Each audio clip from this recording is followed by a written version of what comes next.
Israel Mossad இதுவரைக்கும் நம்முடைய சேனல்ல இஸ்ரேல் பற்றியும் மொசாத் பற்றியும் நிறைய வீடியோக்கள் நம்ம பார்த்துருக்கோம். அதுல மொசாத் செய்த சில ஆபரேஷன்களை பற்றி நம்ம இதுவரைக்கும் 4 வீடியோக்கள்ல பார்த்துருக்கோம். அதை தொடர்ந்து இந்த பதிவுல மொசாத் செய்த மற்றும் ஒரு தரமான சம்பவத்தை பற்றி தான் நம்ம பார்க்க போறோம். மொசாத் இஸ்ரேலுக்காக வெற்றிகரமாக பல ஆபரேஷன்களை வந்து செஞ்சு கொடுத்துருக்காங்க. அதை அனைத்தையுமே பற்றி நீங்க தெரிஞ்சுக்கணும் அப்படின்னா மறக்காம நம்ம சேனலை தொடர்ந்து ஃபாலோ பண்ணிட்டே வாங்க. இந்த பதிவுல மொசாத் இத்தாலியில செய்த தரமான ஒரு சம்பவத்தை பற்றி தான் பார்க்க போறோம். வீடியோக்குள்ள போறதுக்கு முன்னாடி நீங்களும் நம்ம சேனலை சப்ஸ்கிரைப் பண்ணாட்டி மறக்காம சப்ஸ்கிரைப் பண்ணிக்கங்க.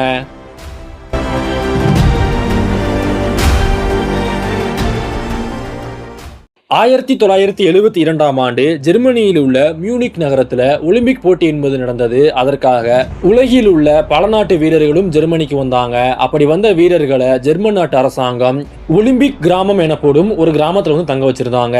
அதுல வந்து பல நாட்டு வீரர்கள் இருந்தாங்க. குறிப்பா சொல்லணும் அப்படின்னா இஸ்ரேல் நாட்டு வீரர்களுமே வந்து அந்த போட்டியில வந்து கலந்து கொண்டாங்க. சரியாக 1972ஆம் ஆண்டு செப்டம்பர் மாதம் 5ஆம் தேதி அதிகாலையில் இந்த ஒலிம்பிக் கிராமத்துக்குள்ள 8 மர்ம நபர்கள் வந்து உள்ள நுழைகிறாங்க. துப்பாக்கியுடன் உள்ளே நுழைந்த அந்த மர்ம நபர்கள் நேரடியாக எங்கே போகிறாங்க அப்படின்னா இஸ்ரேல் நாட்டு வீரர்கள் தங்கி இருந்த அந்த ஒரு வீட்டுக்கு போகிறாங்க. வீட்டின் கதவு என்பது பூட்டப்பட்டு இருந்தது. பூட்டி இருந்த கதவை வந்து கள்ளசாவி போட்டு திறந்து உள்ள போகிறாங்க. அந்த வீட்டுக்குள் நுழைந்த மர்ம நபர்கள் அங்க இருந்த இஸ்ரேல் வீரர்களை தாக்கியும் துப்பாக்கியால் சுட்டும் அங்க இருந்த அனைவருமே வந்து கைது பண்றாங்க. அப்ப நடந்த சண்டையில வந்து பல பேர் இறந்துமே போறாங்க. ஒலிம்பிக் பதக்க கனவோடு தூங்கி கொண்டிருந்த இஸ்ரேல் நாட்டு வீரர்கள் இந்த ஒரு திடீர் தாக்குதலை வந்து எதிர்பார்க்கவே கிடையாது. திடீரென உள்ளே புகுந்த அந்த மர்ம நபர்கள் அங்க இருந்தவர்களை சுட்டு மீதம் இருந்தவர்களை வந்து கைது பண்றாங்க. இப்படி மர்ம நபர்கள் இந்த கிராமத்துக்குள்ள புகுந்தது அடுத்த சில நிமிடங்களிலேயே வந்து ஜெர்மன் நாட்டு அரசாங்கத்துக்கு தெரிய வருகிறது. அதன் பிறகு இன்னும் கொஞ்ச நேரத்திலேயே வந்து உலக நாடுகள் அனைவருக்குமே தெரிய வருகிறது. மியூனிக் கிராமத்துக்குள்ள புகுந்து அங்க இருந்த இஸ்ரேல் வீரர்கள்ல 9 பேரை வந்து பணைய கைதிகளாக வந்து பிடிச்சு வச்சுக்கிறாங்க. அப்படி பிடிச்ச அவங்க யாரு அப்படின்னா அவங்க பிளாக் செப்டம்பர் எனப்படும் ஒரு இயக்கத்தை சார்ந்தவங்க. இந்த பிளாக் செப்டம்பர் எனப்படும் ஒரு இயக்கம் எந்த நாட்டை சேர்ந்தது அப்படின்னா அது பாலஸ்தீனம் எனப்படும் ஒரு நாடு உருவாக வேண்டும் அப்படின்றதுல இந்த ஒரு இயக்கமும் வந்து தீவிரமா செயல்பட்டு வந்தாங்க. பாலஸ்தீன நாட்டுக்காக போராடக்கூடிய ஒரு போராட்ட குழு தான் வந்து பிளாக் செப்டம்பர் எனப்படும் இந்த ஒரு குழு. இந்த குழுவினர் தான் அந்த மியூனிக் கிராமத்துக்குள்ள புகுந்து அதிரடியாக தாக்குதல் நடத்தி அப்பாவியான 9 இஸ்ரேல் நாட்டு வீரர்களை வந்து கைது பண்ணாங்க. இதன் பிறகு ஜெர்மன் காவல்துறை அந்த பிளாக் செப்டம்பர் அமைப்பினரிடம் வந்து சில பேச்சுவார்த்தைகள் நடத்துறாங்க. உங்களுக்கு என்ன வேண்டும், என்ன பண்ண நீங்க அந்த 9 பேரையை வந்து விடுதலை பண்ணுவீங்க அப்படின்னு கேட்கறாங்க. அதற்கு அந்த பிளாக் செப்டம்பர் அமைப்பினர் என்ன சொல்றாங்க அப்படின்னா இஸ்ரேல் நாட்டு அரசாங்கம் பாலஸ்தீன போராளிகள் நிறைய பேரை வந்து கைது பண்ணி வச்சிருக்காங்க. அவங்க அனைவருமே விடுதலை பண்ணா மட்டும்தான் இந்த 9 பேரை வந்து நாங்கள் விடுதலை பண்ணுவோம் அப்படின்னு சொல்றாங்க.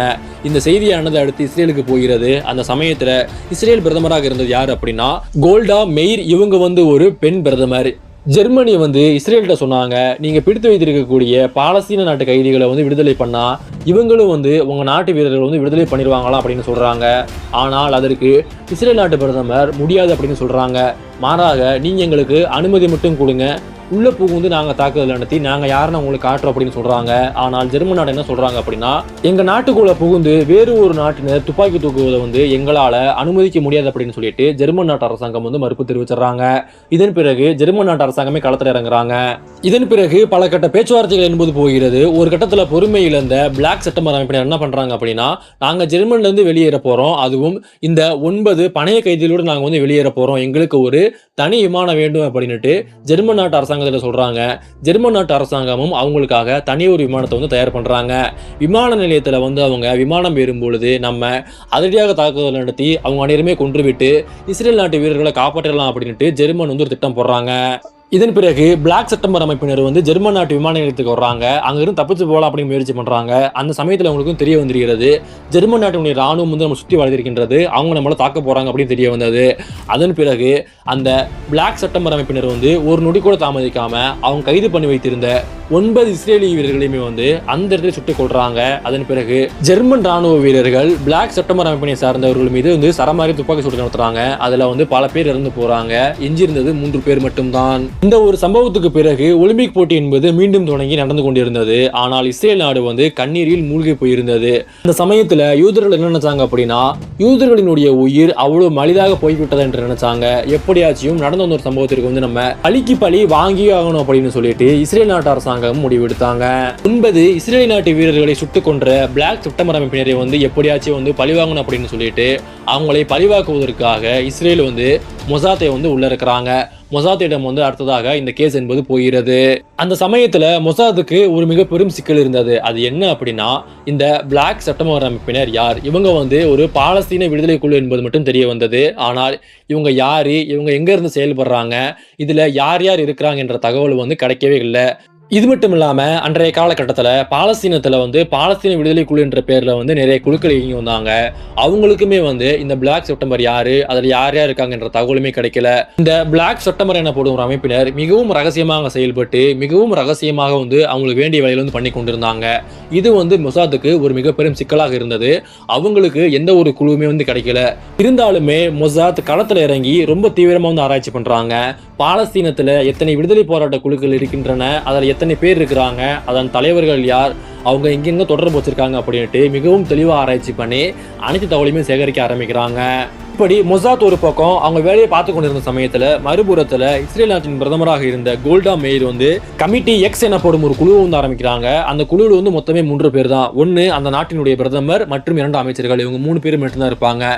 இவங்க வேலை என்ன அப்படின்னா, மொசாத் தரக்கூடிய அனைத்து தகவல்களையுமே வந்து நன்கு ஆராய்ச்சி செய்து அதுல யார் யாருக்கெல்லாம் வந்து பிளாக் செப்டம்பர் அமைப்புடன் தொடர்பு இருக்கிறதோ அவங்களை வந்து கண்டுபிடிக்கணும். இதுதான் வந்து இந்த கமிட்டி எக்ஸினுடைய மிக பெரும் ஒரு வேலையாகவும் இருந்தது.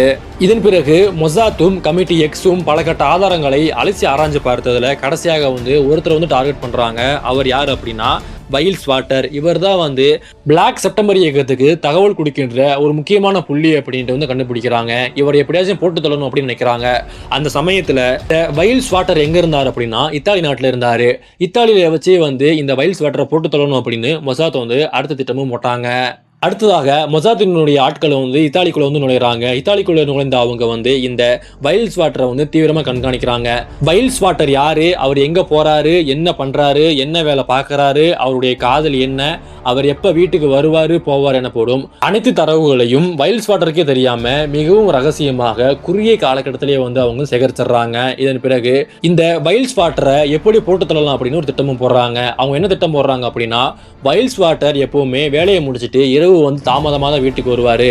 எனவே வந்து அவர் வீட்டுக்கு வரும் வழியில அவரை வந்து போட்டு தள்ளிடலாம் அப்படின்னு வந்து அவருடைய திட்டத்தை வந்து இஸ்ரேல் நாட்டு பிரதமர்கிட்ட சொல்றாங்க. இஸ்ரேல் நாட்டு பிரதமரும் அதற்கு வந்து சம்மதம் தெரிவிச்சிடுறாங்க. இதன் பிறகு வைல்ஸ் வாட்டரை போட்டு தள்ளுவதற்காக மொசாத்தினுடைய வீரர்கள் களமிறங்குறாங்க. மியூனிக் படுகொலை நடந்து சரியாக 40 நாட்கள் கழித்து 1972ஆம் ஆண்டு அக்டோபர் மாதம் 16ஆம் தேதி இரவு அன்று வைல்ஸ் வாட்டர் அவருடைய வீட்டுக்கு வராரு. வைல்ஸ் வாட்டர் அவருடைய அபார்ட்மெண்ட் லிப்டுக்குள் நுழைய போகும் நேரம் பின்னால் ஏதும் சத்தம் கேட்கிறது திரும்பி பார்க்கிறார். பின்னால் இருந்த 2 மொசாத் வீரர்கள் சைலன்சர் பொறுத்து துப்பாக்கிகள் மூலமாக வைல்ஸ் வாட்டரை சரமாரியாக சொல்றாங்க. அந்த இடத்துலயே வைல்ஸ் வாட்டர் இறந்தும் போகிறார். மொசாத் அவர்களுடைய ஆபரேஷனை வந்து வெற்றிகரமாக செஞ்சு முடிச்சதுக்கு அப்புறமா வந்து ரகசியமாக வந்து எப்படி வந்தாங்களோ அது மாதிரியே வந்து மீண்டும் வெளியேறாங்க. அதன் பிறகு அவர் இறந்த செய்தி என்பது உலக நாடுகளுக்கு தெரிய வருகிறது. மியூனிக் படுகொலைக்கு மொசாத்தினுடைய பதிலடியாக முதல் தலை விழுந்து விட்டது. அடுத்தது யார், எங்கே இருந்து போக போறாங்க, அடுத்த பதிவுல பார்க்கலாம். தொடர்ந்து இணைந்திருங்கள். நன்றி.